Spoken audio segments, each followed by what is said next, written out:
한 주간 가장 주목받은 과학 소식을 하나로 모아보는 사이언스 핫파이브 시간입니다. 네, 이번 주에는 어떤 이야기가 시청자들의 주목을 받았을까요? 이동은 기자와 함께 알아보겠습니다. 어서 오세요.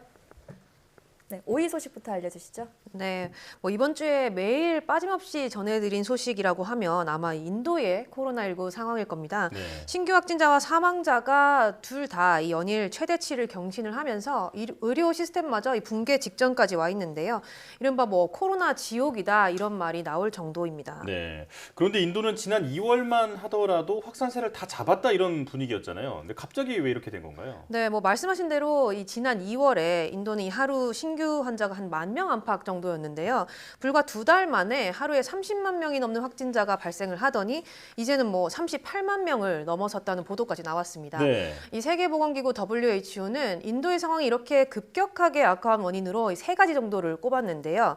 첫 번째는 이 지난 2월에 확진자 수가 조금씩 줄어드는 것을 보고 곧바로 이 방역 조치를 완화했다는 거죠. 예. 이 당시에 인도 정부는 확산세가 성공적으로 잡혔다 이렇게 선언을 하면서 방역보다는 경제 재개에 집중을 했었는데요.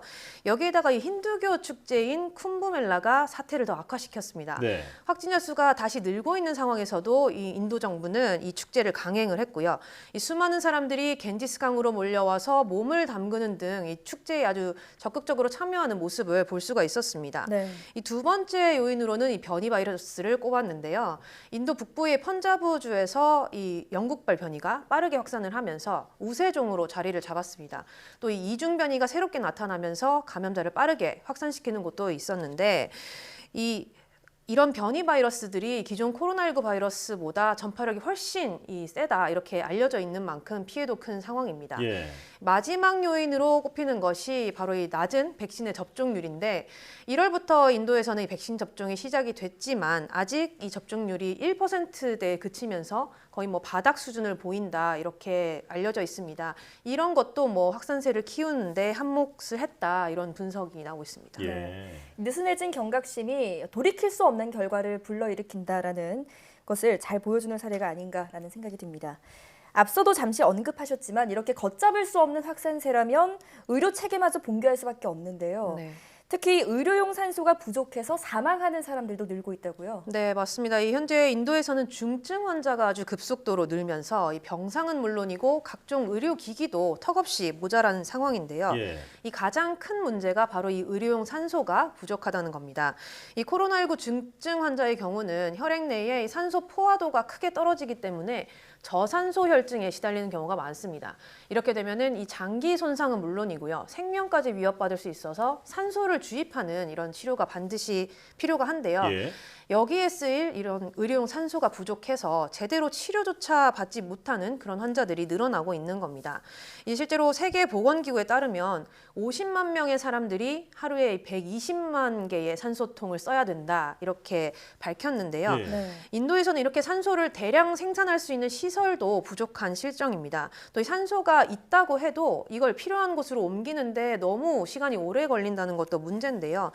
이번에 정부가 이 특급 열차를 편성을 해서 필요한 지역으로 부랴부랴 산소통을 옮기고는 있지만 너무 늦은 대처가 아니냐 이런 지적이 잇따르고 있습니다.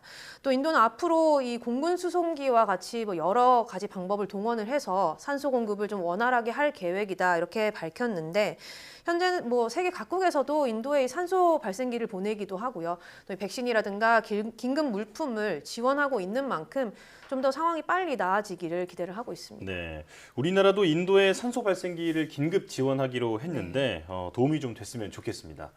자, 그런가 하면 유럽에서는 봉쇄의 완화 움직임이 보이는데 스페인에서는 대규모 공연까지 열렸다고요? 네, 맞습니다. 얼마 전에 스페인에서 좀 인상적인 공연이 열렸는데 관객 한 5,000명 정도가 모인 공간에서 열린 이 대규모 밴드 공연이었습니다. 네.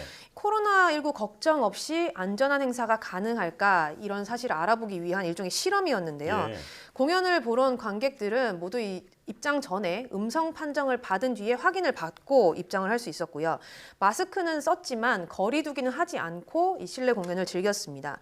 2주 후에 이 PCR 검사를 해봤더니 이 관객들 가운데 확진자가 모두 5명이 나왔는데 같은 기간에 같은 연령대의 감염률과 비교를 하면 절반 수준이었다라는 겁니다. 예. 그러니까 결론은 마스크만 잘 쓰고 진단 검사를 잘 한다면 대규모의 이런 모임이나 실내 공연도 안전할 수 있다라는 건데요.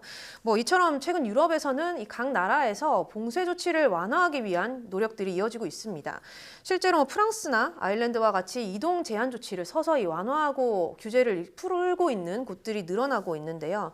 하지만 이 앞서서 우리가 인도의 사례를 아주 자세히 살펴봤잖아요. 그렇죠. 네. 섣불리 완화 조치를 했다가 언제든지 이 코로나19는 빠르게 재확산할 수가 있습니다. 뭐 현재 여러 곳에서 변이 바이러스가 나타나고 있고 또 이 백신 접종률도 아직 기준치를 넘지 못하는 나라가 훨씬 많은 상황이기 때문에 좀 더 신중할 필요가 있지 않나 싶습니다. 예. 네.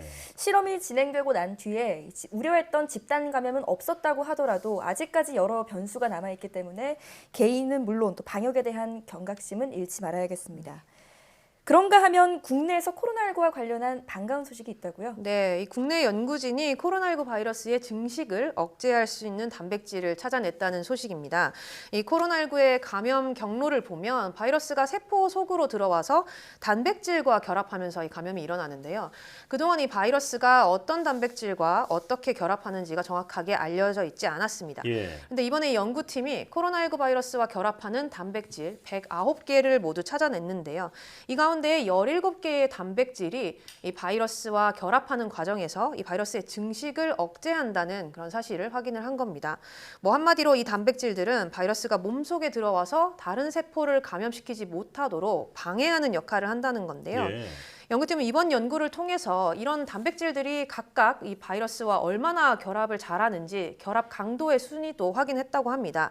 이렇게 이 바이러스의 증식에 관여하는 단백질을 이용을 하게 되면 앞으로 뭐 코로나19 치료제를 개발하는 데도 아주 큰 도움이 될 것으로 기대가 됩니다. 네. 네. 코로나 종식을 앞당기는 데 도움이 됐으면 좋겠습니다. 네.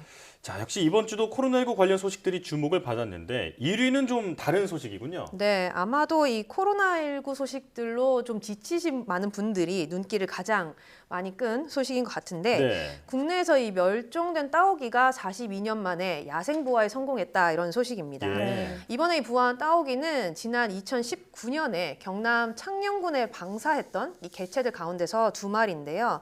이 부부가 낳은 알에서 26일과 28일에 각각 한 마리씩 2마리의 새끼가 태어났습니다. 예. 네. 현재 이 새끼들은 이 부모의 품에서 안전하게 자라고 있는데 오는 6월 10일에서 한 12일 정도쯤이면 이 둥지를 떠나서 우포늪 쪽으로 날아갈 것으로 보인다고 합니다.